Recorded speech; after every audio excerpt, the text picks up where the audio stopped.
रामायण कथा भाग 85।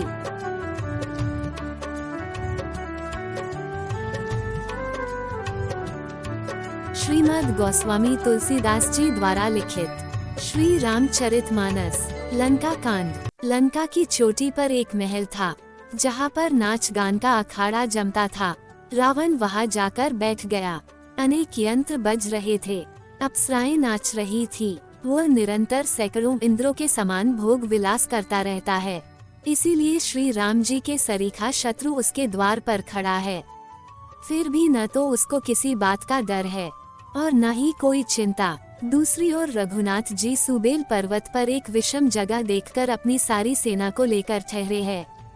लक्ष्मण जी ने वृक्ष के पत्ते और कोमल फूल अपने हाथों से सजाकर सुंदर बिछौना तैयार किया। ऊपर से सुंदर मृग छाल बिछाई। उस आसन पर कृपालु श्री रघुनाथ जी विराजमान हुए। सुग्रीव आकर प्रभु को अपनी गोद में सिर रखकर विश्राम करने को कहता है। प्रभु भी भक्त की प्रेम से सनी हुई वाणी सुनकर उसका आग्रह स्वीकार करते हैं और सुग्रीव की गोद में सिर रखकर सोते हैं। उनके कानों के पास विभीषण जी आकर बैठते हैं और प्रभु से कुछ सलाह मशवरा कर रहे हैं।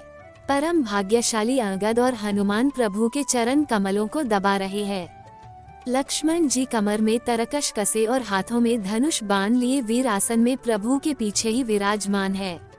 आकाश की ओर देखकर श्री राम जी ने सबसे कहा, भाइयों, ये चंद्रमा में जो कालापन दिखाई दे रहा है वह क्या है? सब अपनी अपनी बुद्धि के अनुसार कहो।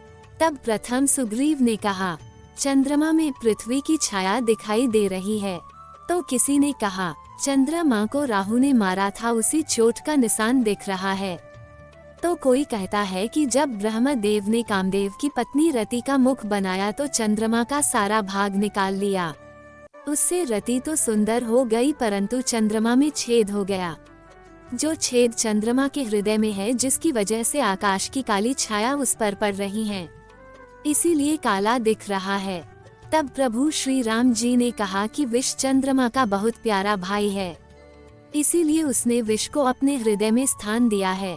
अपने विषयुक्त किरण फैलाकर वह जगत के नर नारियों को जलाता रहता है। तब हनुमान जी ने कहा, प्रभु चंद्रमा तो आपका प्रिय दास है। आपकी सुंदर श्याम मूर्ति चंद्रमा के हृदय में बसी हुई है। वही श्याम झलक चंद्रमा के अंदर दिख रही है। पवन पुत्र हनुमान जी के वचन सुनकर श्री राम जी हंसे और फिर दक्षिण की ओर देखकर कृपानिधान प्रभु बोले, हे विभीषण, देखो बिजली चमक रही है, बादल हल्का हल्का गरज रहा है, कहीं कठोर वर्षा न हो जाए। तब विभीषण ने कहा, प्रभु ये ना तो बिजली चमक रही है न ही बादल गरज रहे हैं, ये तो लंका की चोटी पर एक महल है। दशग्रीव रावण वहाँ पर नाच गान का अखाड़ा देख रहा है। अनुपम ताल और मृदंग बज रहे हैं, वही गर्जन ध्वनि है। रावण का अभिमान देखकर प्रभु मुस्कुराए और उन्होंने धनुष चढ़ाकर उस पर बाण का संधान किया और एक ही बाण से रावण का मुकुट और मंदोदरी के कर्णफूल गिरा दिए। सब देखते ही रह गए पर इसका भेद कोई नहीं जान पाया। ऐसा चमत्कार करके श्री राम जी का बाण आकर वापस तरकश में जा घुसा। रंग में भंग देखकर रावण की सारी सभा भयभीत हो गई। आगे की कथा अगले भाग में।